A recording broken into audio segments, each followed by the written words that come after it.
నగరంలోని అన్ని ప్రాంతాల్లో విద్యుత్ దీపాలు వెలిగేలా చర్యలు తీసుకోవాలని నగరపాలక సంస్థ అధికారులను కమిషనర్ ఎన్ మౌర్య ఆదేశించారు.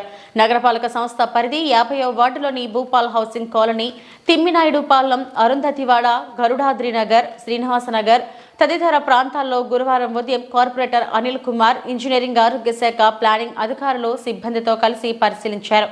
ప్రజలతో మాట్లాడి వారి సమస్యలు తెలుసుకుని ప్రజా ఫిర్యాదుల పరిష్కార వేదికలో వచ్చిన వినతులను పరిశీలించారు. వర్షాల సమయంలో కొండపైన పడే నీరు మా వీధుల్లోకి రావడంతో ఇబ్బంది పడుతున్నామని, వీధి దీపాలు ఏర్పాటు చేయాలని, సీసీ రోడ్లు, మురుగునీటి కాలువలు నిర్మించాలని, త్రాగునీరు సకాలంలో పంపిణీ చేయాలని ప్రజలు కోరారు.